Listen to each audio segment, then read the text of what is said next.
Then Joshua assembled all the tribes of Israel at Shechem. He summoned the elders, leaders, judges, and officials of Israel, and they presented themselves before God. Joshua said to all the people, "This is what the Lord, the God of Israel, says. Long ago, your ancestors, including Terah, the father of Abraham and Nahor, lived beyond the Euphrates River and worshipped other gods. But I took your father Abraham from the land beyond the Euphrates and led him throughout Canaan and gave him many descendants. I gave him Isaac, and to Isaac I gave Jacob and Esau. I assigned the hill country of Seir to Esau, but Jacob and his family went down to Egypt. Then I sent Moses and Aaron, and I afflicted the Egyptians by what I did there, and I brought you out. When I brought your people out of Egypt, you came to the sea, and the Egyptians pursued them with chariots and horsemen as far as the Red Sea. But they cried to the Lord for help, and he put darkness between you and the Egyptians.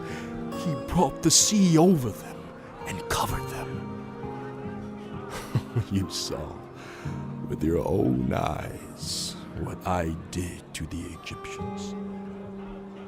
Then you lived in the wilderness for a long time. I brought you to the land of the Amorites, who lived east of the Jordan. They fought against you, but I gave them into your hands. I destroyed them from before you, and you took possession of their land. When Balak, son of Zippor, the king of Moab, prepared to fight against Israel, he sent for Balaam, son of Beor, to put a curse on you. But I would not listen to Balaam. So he blessed you again and again, and I delivered you out of his hand. Then you crossed the Jordan and came to Jericho. The citizens of Jericho fought against you, as did also the Amorites, Perizzites, Canaanites, Hittites, Girgashites, Hivites, and Jebusites. But I gave them into your hands. I sent the hornet ahead of you, which drove them out before you, also the 2 Amorite kings. You did not do it with your own sword and bow, so I gave you a land on which you did not toil, and cities you did not build, and you live in them, and eat from vineyards and olive groves that you did not plant. Now, fear the Lord and serve him with all faithfulness. Throw away the gods your ancestors worshipped beyond the Euphrates River and in Egypt, and serve the Lord. But if serving the Lord seems undesirable to you, then choose for yourselves this day whom you will serve, whether the gods your ancestors served beyond the Euphrates, or the gods of the Amorites in whose land you are living. But as for me and my household, we will serve the Lord." Then the people answered, "Far be it from us to forsake the Lord, to serve other gods." It was the Lord our God himself who brought us and our parents up out of Egypt, from that land of slavery, and performed those great signs before our eyes. He protected us on our entire journey and among all the nations through which we traveled.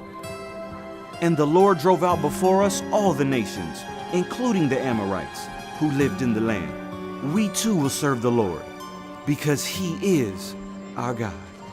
Joshua said to the people, You are not able to serve the Lord. He is a holy God. He is a jealous God.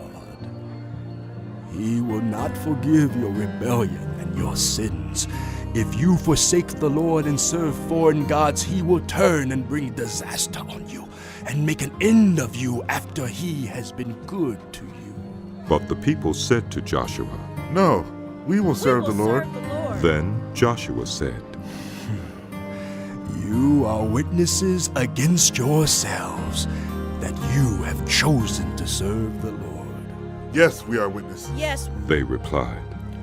Now then, Said Joshua, throw away the foreign gods that are among you, and yield your hearts to the Lord, the God of Israel. and the people said to Joshua, We will serve the Lord our God and obey him. On that day Joshua made a covenant for the people, and there at Shechem he reaffirmed for them decrees and laws. And Joshua recorded these things in the book of the law of God. Then he took a large stone and set it up there under the oak, near the holy place of the Lord. See, He said to all the people, this stone will be a witness against us. It has heard all the words the Lord has said to us. It will be a witness against you if you are untrue to your God. Then Joshua dismissed the people, each to their own inheritance. After these things, Joshua, son of Nun, the servant of the Lord, died at the age of 110. And they buried him in the land of his inheritance at Timnath-Serah, in the hill country of Ephraim, north of Mount Gaash. Israel served the Lord throughout the lifetime of Joshua and of the elders who outlived him and who had experienced everything the Lord had done for Israel. And Joseph's bones, which the Israelites had brought up from Egypt, were buried at Shechem in the tract of land that Jacob bought for 100 pieces of silver from the sons of Hamor, the father of Shechem. This became the inheritance of Joseph's descendants. And Eleazar, son of Aaron, died and was buried at Gibeah, which had been allotted to his son Phinehas, in the hill country of Ephraim.